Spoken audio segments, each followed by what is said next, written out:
morning. I'm Richard Green. I'm director of the USC Lusk Center for Real Estate. And it's great to have you here at the 20th Rena Sivitanidou Symposium. Rena was a professor here at USC. She specialized in real estate market analysis. She was an outstanding researcher and a revered teacher and passed at much too young an age. Among other things, she co-authored papers with Bill Wheaton, which is why he agreed to be our keynote speaker today. So we're excited about having Bill with us this afternoon. And I'd just like to read a message from her husband, Petros Sivitanidou, who we were hoping would actually be with us today but couldn't make it. And I'm going to read this message again when we introduce Bill this afternoon. First of all, I would like to welcome everybody to the 20th anniversary of the Rena Sivitanidou Research Symposium. I am sorry that I was not able to attend due to prior commitments, but I wanted through this message to convey my gratitude to the USC Lusk Center for Real Estate for continuing to honor Rena's memory through this research symposium for a 20th year in a row. I would also like to express my heartfelt thanks to all the organizers and participants and our mentor, Bill Wheaton, for being the keynote speaker. My best wishes to all for a great and very productive symposium. One of the things you should know is Rena and Petros started a book together on market analysis before she died, and Petros completed it in the last year. It's being published, and the royalties from that book will go to a scholarship fund for real estate students here at USC. So we're very grateful for that as well. So with that, let me turn it over to Jorge, my wonderful co-host, to talk about the rules of the day. Thanks for accepting to present and to discuss. I think we have a great set of a great lineup for today. I just want to have the rules introduced. Basically, we're having 1 hour slots for every talk with the purpose of presentations around 40 minutes. Let's try to stick to that.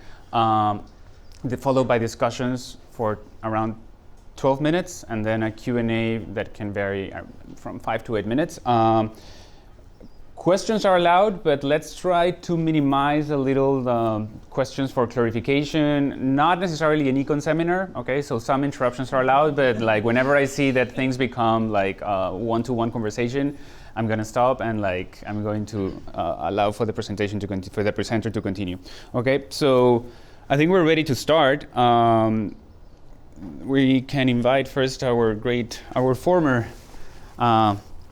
colleague, Rogier Holtermans. He's going to be talking about the art of the deal, value-added commercial real estate brokerage. Okay, so please, Rogier. Thank you. It's always great to be back in California, and particularly at USC's campus. Especially, as some of you might know, I'm based in Canada these days, so whenever I can get some sunshine during the Canadian winters, I'll happily take that. But kidding aside, it's really wonderful to be back, and I do apologize up front because this paper may seem a little familiar to at least some of you in the room. I promise we have tweaked and changed quite a big chunk over the last year to based on comments. So as Jorge said, if there's anything in terms of clarification, please ask me immediately, and otherwise we're happy to discuss after the presentation. Jorge, as a proper academic, I'm terrible at timekeeping, so please give me a heads up when I'm running out. So this is joint work with Pete Eichholz at Maastricht University, and these days I'm based at the University of Guelph, just outside Toronto in Canada. So let's start with setting the scene a little bit. And again, this is preaching to the choir, because we're all either on the housing or the commercial side, real estate research in this room, but just to set the stage. In 2018, the commercial real estate market in the United States encompassed $16 trillion US. If you compare that to the stock market, which is around 34, so it's one of the largest asset markets in the US. So I'm going to be talking about real estate brokerage. And that's really from the perspective of how do these transaction advisors help their clients either more quickly dispose of an asset, acquire an asset, or for a higher or lower price, depending on whether you're selling or buying. So in 2018, commercial So in the real estate market, we spent 569 billion, or there was 569 billion in commercial real estate transaction volume.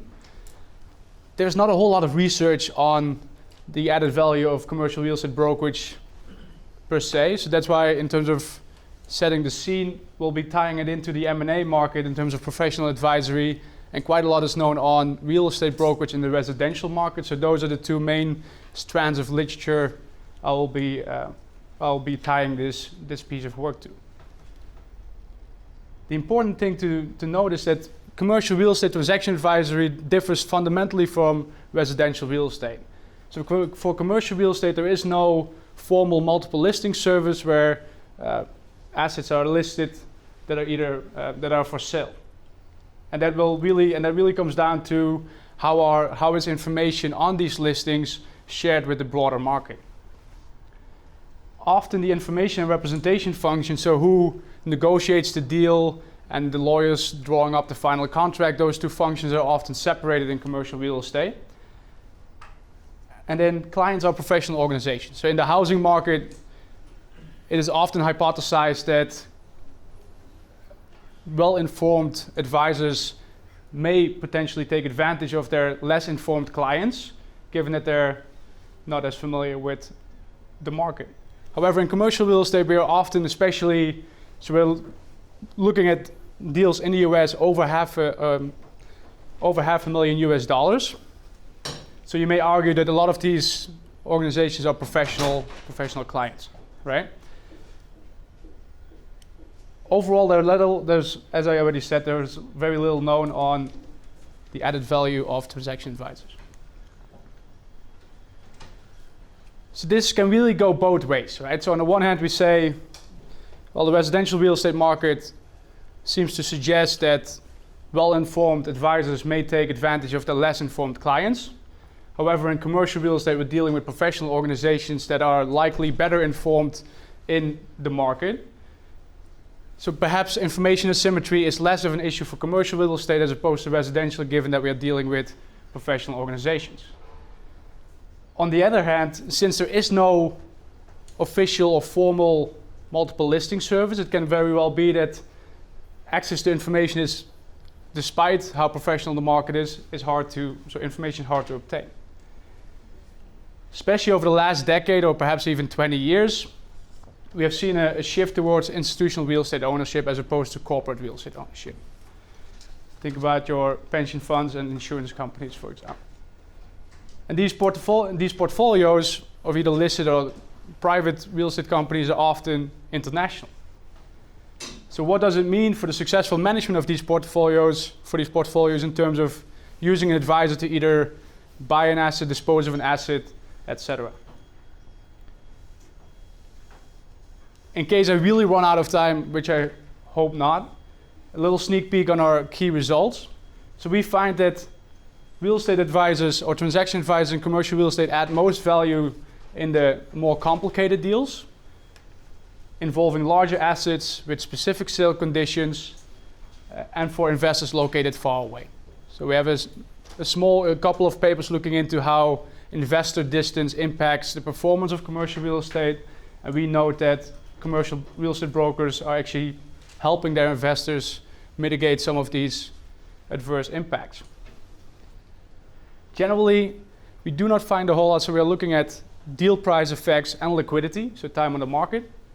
Generally, we find that transaction advisors not necessarily provide clients with a better deal in terms of pricing, but mostly so on the liquidity side. So it's more about getting the deal done as opposed to getting perhaps a better result. But that can be then, I would argue that it's also reflected in a more complicated deal will impact that pricing, right? So let's start with the M&A literature. So as you all might very well know, in the mortgage and acquisition market, we have professional advisors helping clients make large corporate asset deals. But the results and regarding agency issues and deal performance and M&As is largely mixed.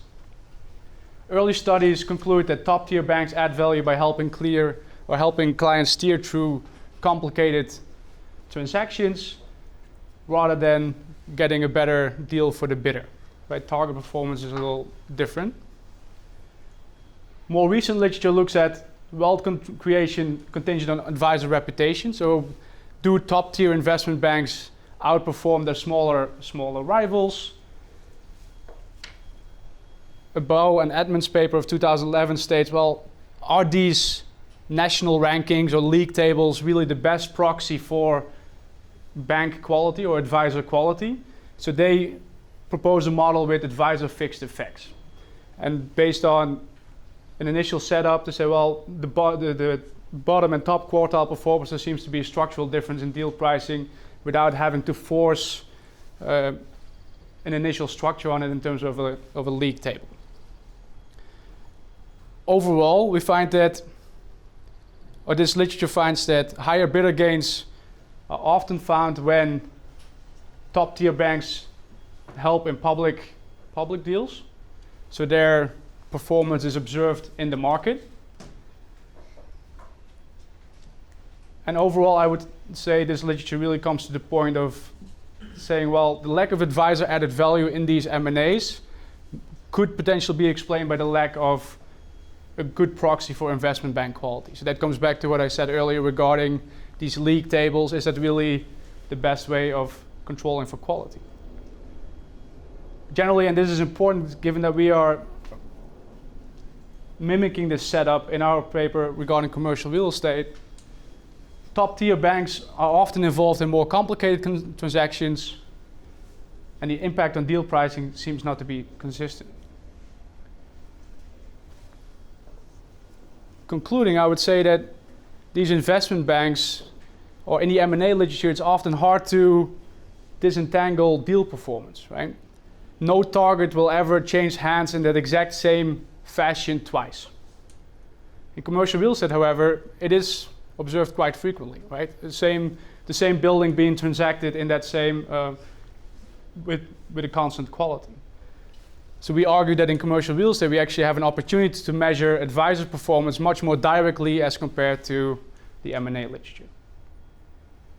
And sure, corporate finance is slightly different than commercial real estate. So what do we know from the residential market? At the start of my talk, I already pointed out that whereas we don't know a whole lot about the added value of transaction advisors for commercial real estate, we know quite a bit on the residential market. So the early literature for residential real estate concludes that larger firms tend to sell faster than their smaller competitors. However, there's no real impact on commission rates for these firms that do tend to sell more quickly. Some of the literature in the early 2000s suggests that there seems to be a modest price effect related to local market information, suggesting that these brokers do add value for their clients. And interestingly enough, and more recently, The Economist has devoted a couple of articles as well to the commission structure in residential real estate for the US as compared to some of the other developed countries globally. And this compensation structure in residential real estate seems to be relatively high, right? We observe commission rates in the 4 to 6% range, which is lower for commercial real estate. But this compensation structure, and that's tying that back to discount brokers. So on the one hand, you may argue, well, these discount brokers that accept a smaller fee, do they add as much value? Well, the literature concludes that they do tend to take longer to sell your house. However, eventually when they do sell, there doesn't seem to be an impact on pricing. Well-known studies by Levin and Syverson look at agency issues, and they argue, and that's where I started off with, well, they hypothesize that these well-informed advisors may take advantage of their clients, and in that study they compare how advisors fare when they sell their own homes from their own portfolio as compared to their clients. And they conclude that advisors tend to hold on to their homes longer and sell for more when they do. The benefit of the model I'm presenting today is that we are looking at a repeated sales sample. And the benefit of that is that broker selection or advisor selection seems to be endogenous to asset quality. So when you have a larger building, a Class A office building as opposed to a Class C, it's more likely that a broker is involved as opposed to these small or lower quality assets. By introducing a building fixed effects model, we can alleviate some of these endogeneity concerns. So what data do we use? We use the universe of office transaction from CoStar from the first quarter of 2000 to the third quarter of 2016, which alludes to the fact that we've been working on this paper for quite a little while in different shapes and forms. And we have very detailed information on the asset level and also regarding broker involvement and where these sellers and buyers are coming from. And that having detailed information on seller and buyer in terms of who is the underlying organization, so who is the true buyer and the true seller, will be important in the second stage of our analysis where we look at distant investment. So does an owner or does an investor that is out of state actually fare worse than a local party? Regarding the advisor, hypothetically, we would love to have information on fee structure, those type of things. We do not, unfortunately, observe that. So our information is limited to the advisory company, the agent, and where that company is located. Our analysis will be two-pronged. So we look at deal pricing in a building fixed effects setting, where we look at roughly 35,000 transactions of 15,000 buildings. And for the liquidity analysis, or time on the market, if you will, we use a hazard model to estimate the impact of brokerage on 46,000 transactions for roughly 40,000 buildings. Geographically, these transactions are pretty well dispersed. So we have all our main food groups on the west and the east coast, but also strong representation around Chicago and all major asset markets in the US. So we're looking at purely office. All major asset markets seem to be represented, right? So let's look into some of the descriptive statistics.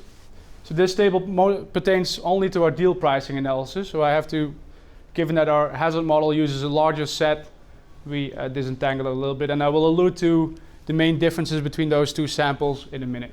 So we argue that, especially when you look at the listing broker category, second from your left, we observe that when a listing broker is present in a transaction, those tend to be much larger assets as compared to a for sale by owner or a direct deal. There's also probably a good point to explain a little bit how we distinguish between a direct deal and for sale by owner. So in the CoStar database, when we observe a time on the market, and when there is no time on the market, let me rephrase. So when there is no time on the market and there is no broker connected to that transaction, we categorize that as a direct deal. So those are often deals where a broker will likely have been involved, but those are asset deals that didn't officially come to the market. They were already concluded before any information was shared. So we distinguish between a for sale by owner, where there's no advisor involved on either the buying or the selling side. Then we have these direct deals that I just talked about, where we don't observe a time on the market. So that's the way for us to distinguish between for sale by owner and a direct deal. Then we have asset transactions where we have both a listing and a buying broker present. And then the two remaining categories where we only have a listing broker or only a buying broker. In terms of frequency, we observe that for sale by owner and only a buying broker present, those two categories are relatively small. The other three main categories, so a direct deal, broker present on either side of the transaction, and a listing broker, are all equally common. So as said, in terms of asset quality, we observe pretty stark differences, especially if we focus on for sale by owner, which will be our reference category going forward. So in terms of disentangling advisor performance, we will always compare to a for sale by owner transaction. When there is a broker present, and especially so for just a buying broker or a listing broker, these assets tend to be larger and of higher quality. And again, listing broker is really standing out in that respect. Interestingly enough, so we've, as you hopefully remembered, when I set the scene or talked about relevant literature for our research project, I alluded to the mergers and acquisitions market. And a lot of those papers conclude that top-tier investment banks or advisors add most value in more complicated deals. So in the CoStar database, we observe sale conditions. Think about a 1031 exchange, a distressed sale, a real estate owned sale, portfolio sales, high vacancy assets, those type of things. We look at we are able to include sale conditions in our building fixed effects model going forward. And we use the 13, 14 most common sale conditions, and the rest we set aside in our sample. When we just look at any sale condition, for the full sample we observe sale conditions in roughly 40% of the transactions, and it can be as simple as a portfolio sale all the way to a distress or REO sale. But if we compare that 40% to a listing broker category, which is really, and the buying broker, which are really the two sample specification or sample portions that stand out, we observe that brokers are more often present in transactions that have these sale complications, if you will, right? So that already alludes a little bit to the notion that also in the commercial real estate market, transaction advisors tend to be more often present in complicated or complex deals. So this is our sample on deal pricing. When we look at time on the market, we are able to estimate a hazard model to connect the duration of a transaction to the presence of a transaction advisor. And we don't have to, in this setup, we don't have to use a building fixed effect specifications. Therefore, our sample is considerably larger for our time on the market analysis. When we look at time on the market, or key variable or variable of interest, similar to what we observe in the deal pricing analysis, or the deal pricing sample, I should say, we also see stark differences between time on the market here. So a for sale by owner transaction is on the market on average for 340 days. If we compare that to any of the categories where a broker is present, that goes down quite significantly, right? And obviously these are just non-parametric comparisons, so don't fault me for that, but that's already initially just looking at the data, there seems to be something there. In terms of how this sample differs from our deal pricing sample, on average these assets are given that so this shows that when we have to restrict to a repeated sales sample, those tend to be the larger assets, changing hands more often than our overall sample, right? So if we look at building size just below our time on the market, the average building in this sample is 51,000 square feet.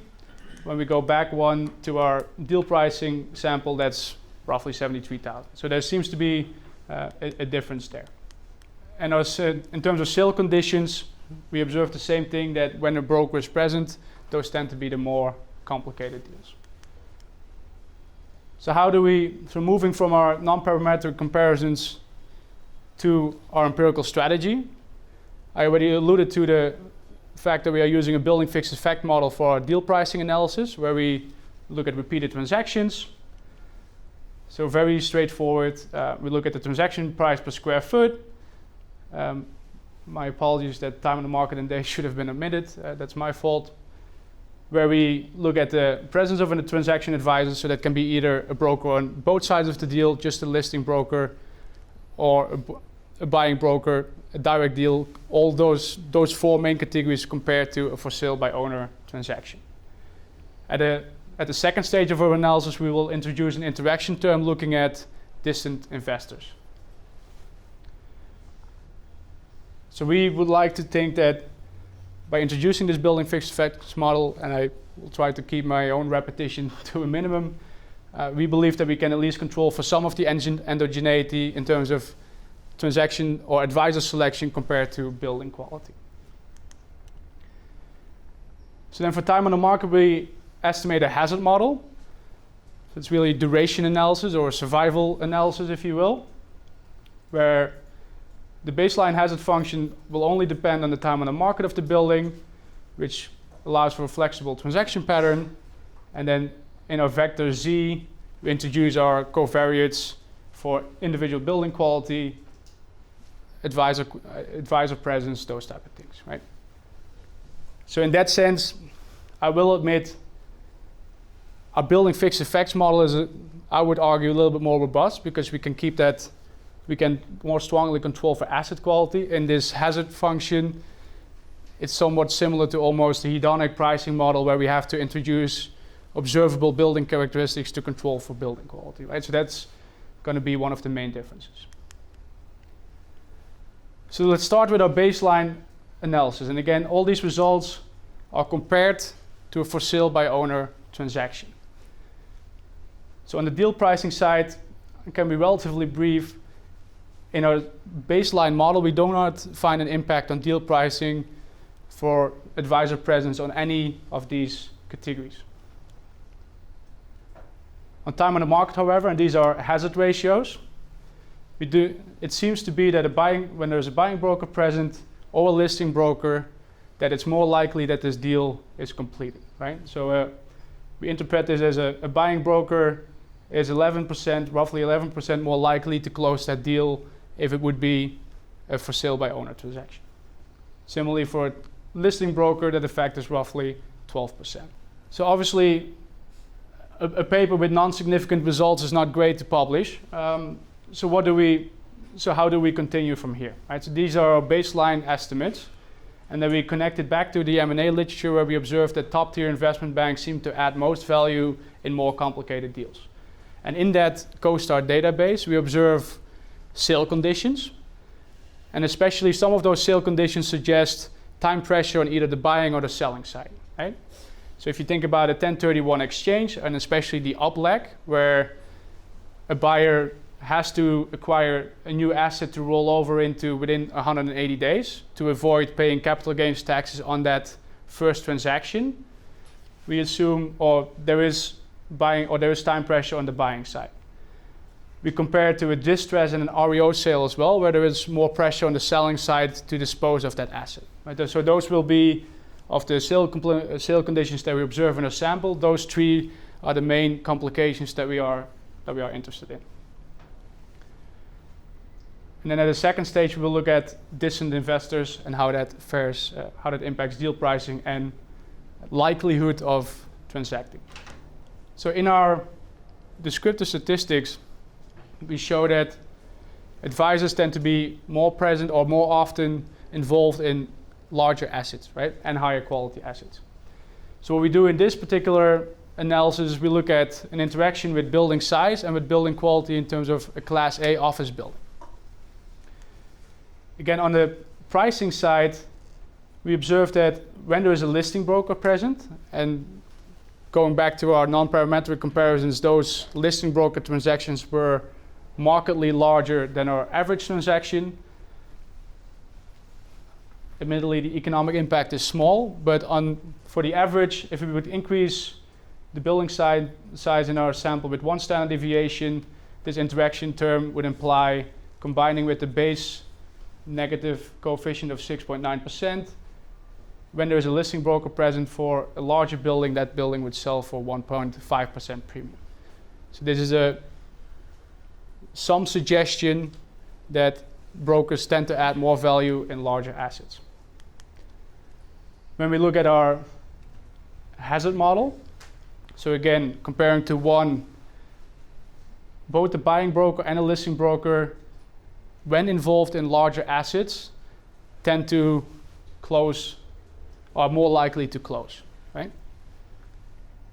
On asset quality, so when we interact our broker categories with building Class A, there is no real effect on either deal pricing or liquidity, which is somewhat surprising.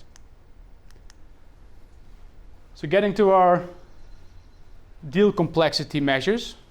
So as said, we specifically look at an up leg of a 1031 exchange where we assume there is pressure on the buying side, a real estate owned sale, and a distressed sale where there is pressure on the selling side.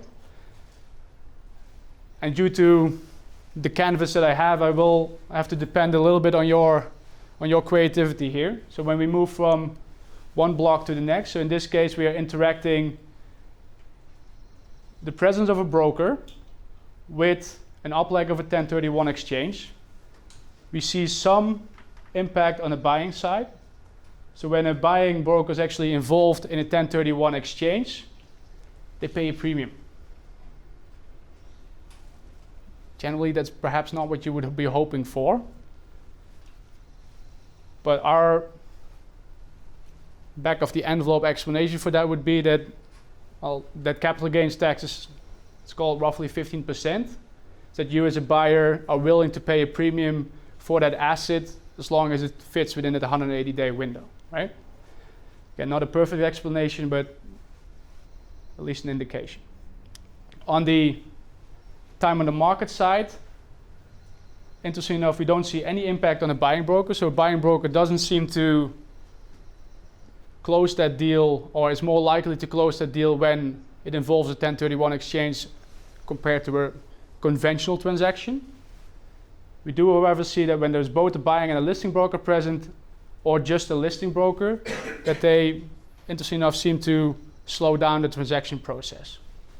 Because given that these coefficients of 0.65 and 0.57 are significantly below 1, they tend to, when these broker categories are present, the likelihood of deal closing is smaller.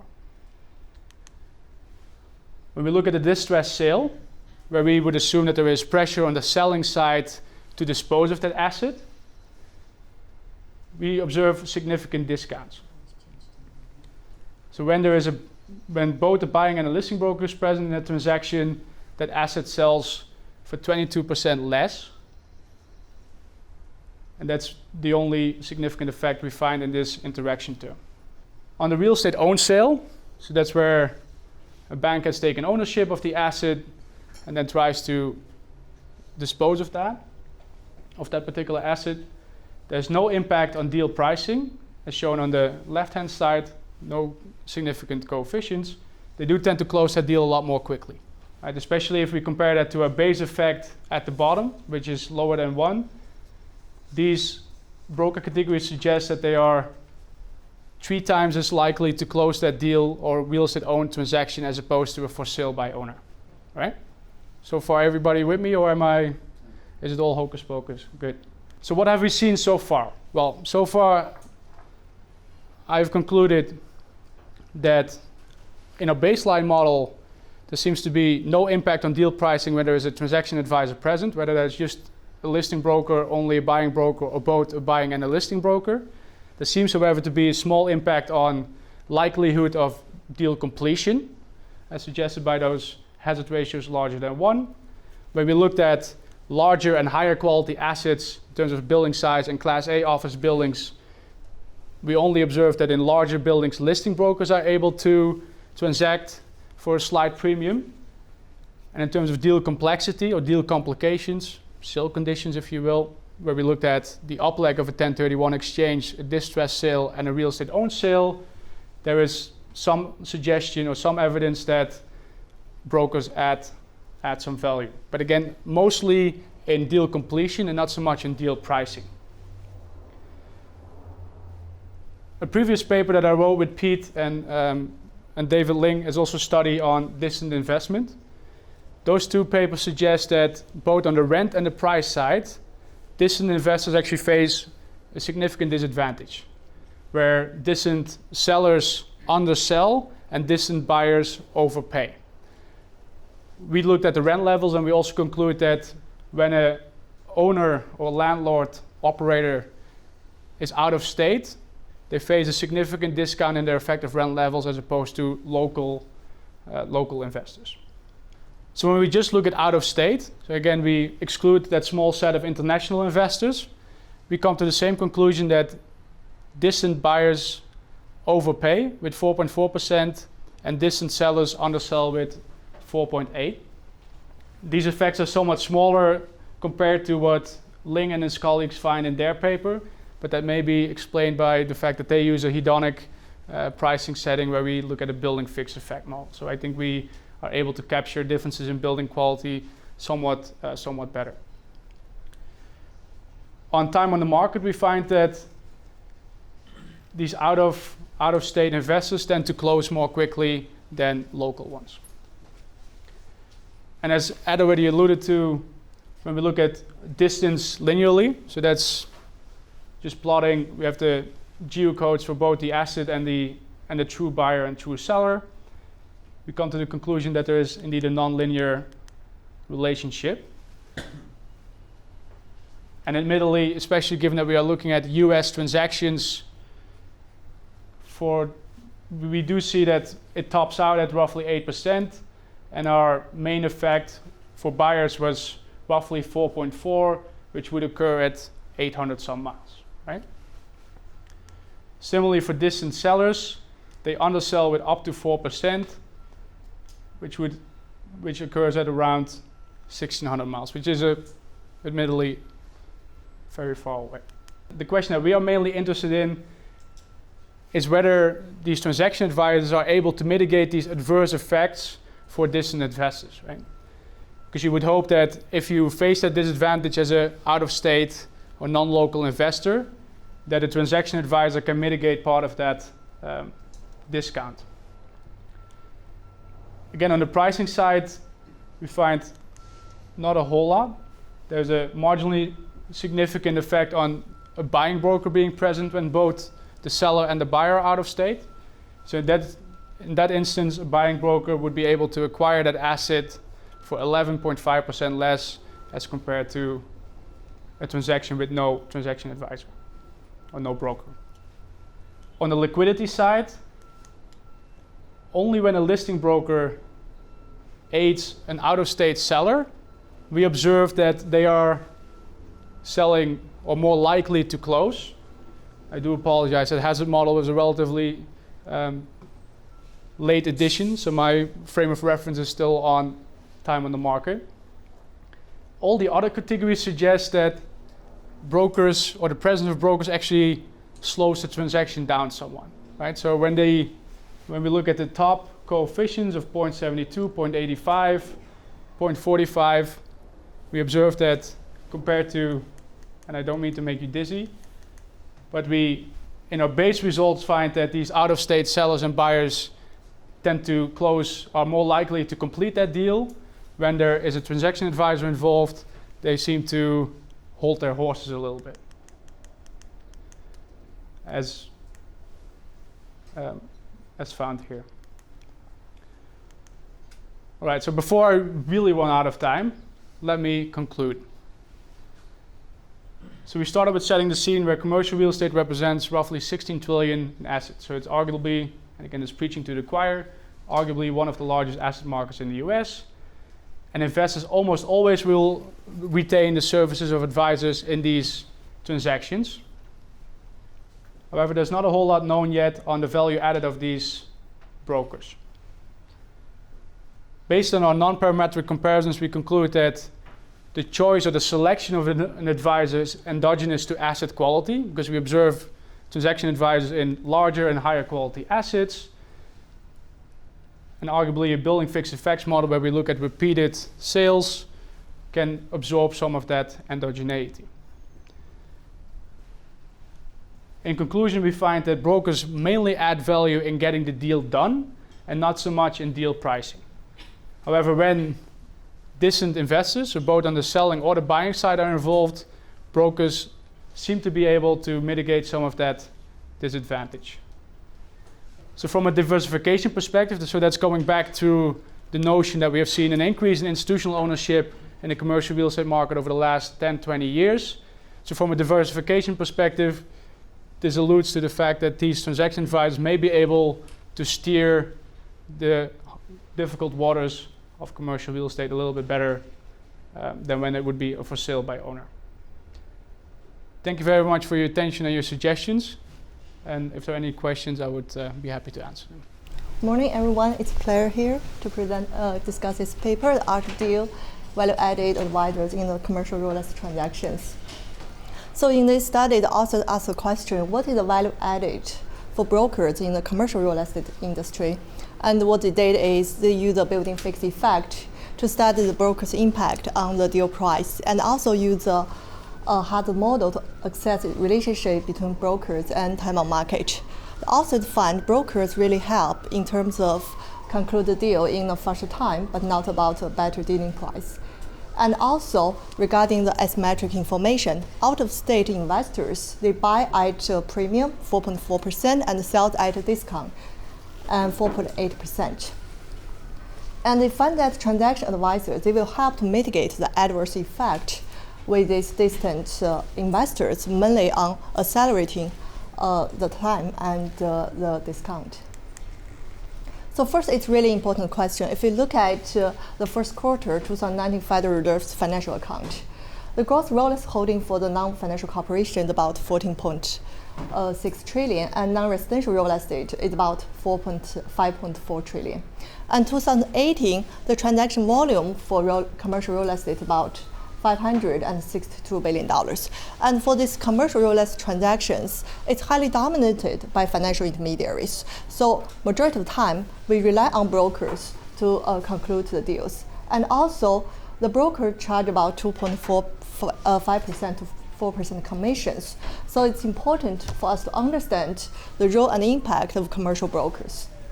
And in terms of contribution, this study on the commercial real estate transaction help us to assess transaction advisors' impact on the dealing maker directly. If we think about the traditional merger and acquisition literature, in the corporate takeovers, a lot of time we use the stock market response to the deal to assess the value added.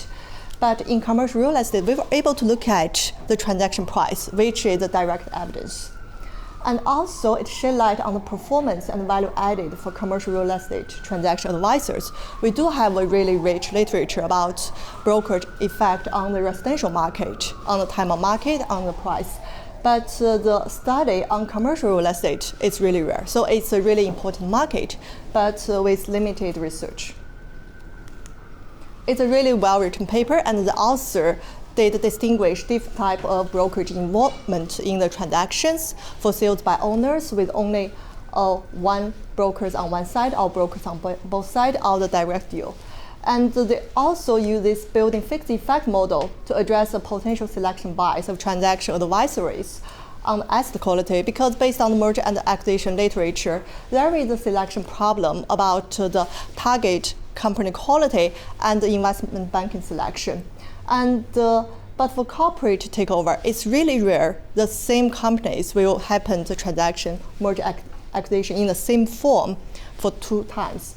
We were able to address this selection bias with commercial real estate sample, where we were able to observe repeated transactions. And also the investigate effect of broker presence on both the price or time market, or we call it probability of sale, conditional on a given day in the hazard model. And they try to investigate the broker's impact with asymmetric information by assess the complexity of the deal and also distance brokers. So it's really interesting and to look at the commercial real estate and residential real estate. When we think about the valuation fundamentals for commercial real estate and residential real estate, when we look at residential real estate, a lot of times we use sales comparison approach because we have an active market, and it's possible for us to find comparable sale data to access our subject property value.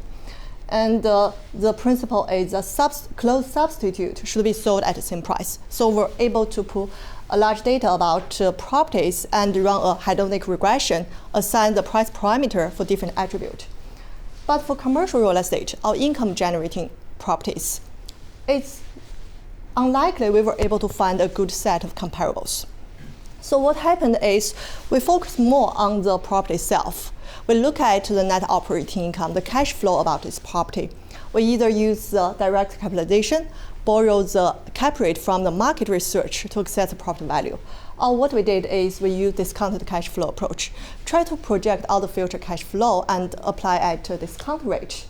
So what does that imply for the analysis in commercial real estate compared to residential real estate? It just suggests there are some factors which affect cap rate and net operating income we need to take into account, which are not factored in the residential real estate industry analysis. So first, the investor type matters. For the same property with the same cash flow, different investors with different discount rate, and they can assign different investment value for the same property. So for commercial real estate transactions, a lot of time investors are professional organizations. So they may be insurance companies, pension funds, or risk companies. Risk companies who focus on office investment, or risk companies who have more diversified portfolio. So with the information, maybe we can take into consideration about the investment types to account for different factors affect the cap rate. And also, the brokerage firm characteristics matters. It's not just involvement about the brokerage firm, how many brokers have been there. It's also about what kind of firm they are. We don't have a multiple listing service in the commercial real estate, like in residential real estate. So a lot of time, the deals happened with the newsletters, or the two parties just sit together and negotiate with each other. So it's really hard to get a big deal done without a good connection about buyers, sellers, and financiers. So to take into consideration about the brokerage firm characteristics, reputation, the size about brokerage firms may help us to understand what factors affect time on market and deal price. And in this paper, they also look at details about different deal types like 1031 exchange and distressed sales, REO sales. When we look at investment in the commercial real estate like office buildings, the property type also matters. Say if you are looking at stabilized deal, we call it core real estate or blue chip investment. A lot of time your expectation is we try to maintain the cash flow for this investment. There is relatively lower risk and uncertainty. But if it's renovation deals and we need to redevelop the existing building, it will involve more risk and high uncertainty on the cash flow. And for REO sales, basically you need to generate cash flow for these properties. So that also involves the highest risk. So one recommendation the author with the existing information could do is they could try to control like investor type because they know who are the buyers, and also the brokerage firm type. A nice thing about this property is to use the repeated sales with building fixed effect model to control for the selection bias where broker presence is endogenous to the property quality. And also it's like repeated sales model, it absorbs observed and unobserved characteristics. But we all know it doesn't account for other factors which affect cash flow and cap rate on the same building when the transaction happened at different time.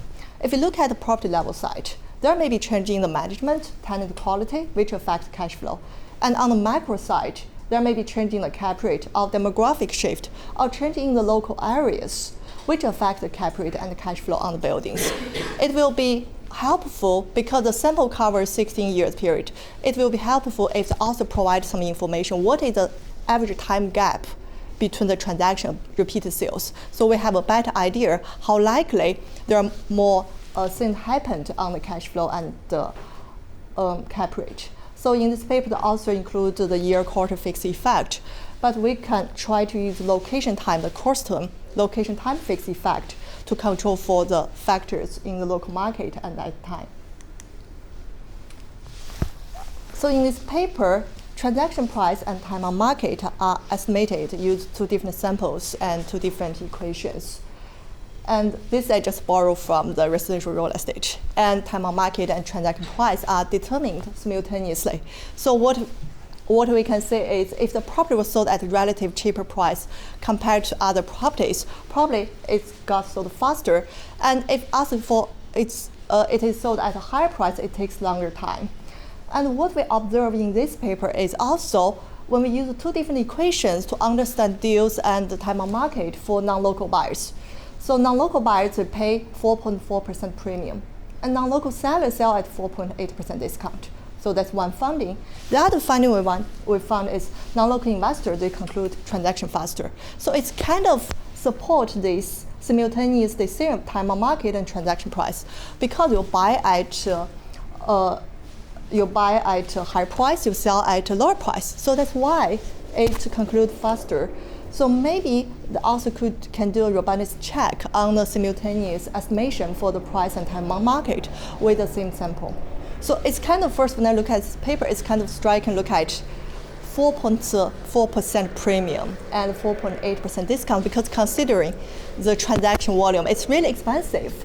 How can we suffer from so big asymmetric discount or premium as a distant investor just being out of state? And we try to understand this percentage, but still, as the author claimed, to look at the other existing literature, they find percentage between 4 to 15% is much higher than what this paper offered. So where does this premium, does discount come from? It came from the search cost channel, and they really pay high and sell low because there is higher search cost and information asymmetry associated with distance. They are just being out of state. It's kind of behavior bias channel. It's anchoring based on the price levels of the investor's local market. It depends on where the investor comes from. So it's reference preference based. I came from more expensive areas. I came to invest in this local market. I kind of search for properties which are similar to where I came from. So one possibility is to include the control for the relative price level of investor home market and transaction properties market to control for these bias channels. And also, broker's role may become more important under low liquidity and high price uncertainty. So we may possibly include control for liquidity and price uncertainty, or we can split this 16 years sample period into crisis and non-crisis period to look at the different impact of brokers. And in the first table, table A1, also shows broker selection is endogenously determined by some of the prop quality. And in the price and time of market model, we both have broker presence and other controls over there. There may be some concern about multi-collinearity, but one possibility is you just try to exclude all these quality variables in the other two equations to see whether coefficient for broker presence change a lot or not to be a robustness check. And also control for the possible unobserved property and the transaction characteristics correlated with buyer and seller characteristics. There are some other existing literature about, one is on the house market, 2003 Harding paper. The other is about commercial real estate market, linked to 2018 paper. The model is ready to use. Okay, so that's all for my discussion. Thank you.